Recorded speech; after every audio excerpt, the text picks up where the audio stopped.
السلام علیکم every one, میں ہوں سمی شاہ اور آپ دیکھ رہے ہو میرا channel M A political science with Sumi Shah. M A political science part 1 کے پہلے پیپر ویسٹرن پولیٹیکل تھاٹس کے میں نے امپورٹنٹ کوشچنز نکالے تھے جو کہ 12 تھے۔ اب ان میں سے 5 نمبر کا جو سوال تھا ارسطو کا حکومت کی تقسیم یا کلاسیفیکیشن آف گورنمنٹ، یہ سوال تھا جیسا کہ میں نے آپ کو لسٹ پرووائڈ کی تھی، اس میں سے یہ 5واں سوال ہے۔ اس کے امپورٹنٹ آؤٹ لائنس میں آپ کو بتا رہی ہوں۔ اگر یہ سوال آ جاتا ہے تو آپ نے کیسے لکھنا ہے؟ اہم نکات لکھیں گے، یہ دیکھیں، اہم نکات لکھیں گے، حرف آغاز لکھیں گے، ارسطو کا تعارف لکھیں گے، ارسطو کا پیش کردہ نظریہ لکھیں گے، ریاست یا حکومت کی درجہ بندی۔ دونوں میں سے کوئی بھی سوال جس طرح مرضی بن کے آئے، آپ نے سوال کا جواب یہی لکھنا ہے۔ حکومت اور ریاست میں فرق آ جائے گا۔ ارسطو کے نزدیک حکومت کی درجہ بندی آ جائے گی۔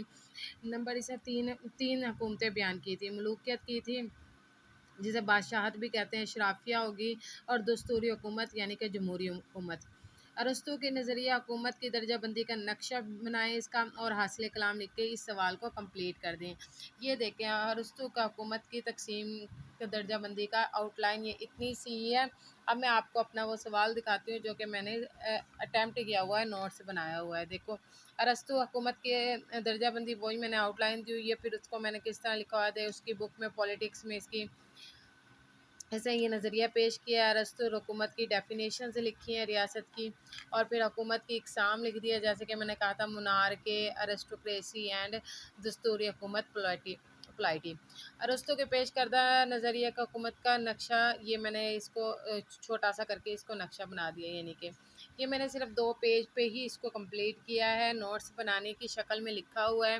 آپ لوگ اس کو سوال بنانے کے لیے کریں گے، آپ لوگ اس کو سوال کے لکھنے کے لیے اس کو 6 پیج پہ 8 پیج پہ اس کو زیادہ سے زیادہ کریں گے، ان کے درمیان میں آؤٹ لائن ایک اچھی سی دیں گے۔ اس کے بعد اب میں نے ابھی حرف آغاز نہیں لکھا اور نہ ارسطو کا تعارف لکھا ہے، آپ لوگ یہ خود لکھیں گے، یہ میرے اگلے سوال میں لکھا ہوا ہے، لیکن آپ لوگ یہ خود اپنا بنا لیں، اور اس طرح ان کو لائننگ لگا کے لائن چھوڑ کے اور اس طرح ترتیب سے لکھیں گے تو یہ سوال آرام سے 6 سے 8 پیجز پر چلا جائے گا۔ امید ہے کہ آپ کو میری ویڈیوز اچھی لگ رہی ہوں گی۔ اب آپ لائک کریں، کمنٹس کریں، اور زیادہ سے زیادہ ویڈیوز کے بارے میں بتائیں تاکہ میں نیکسٹ پیپرز کے حوالے سے بھی ویڈیوز اپلوڈ کرتی جاؤں۔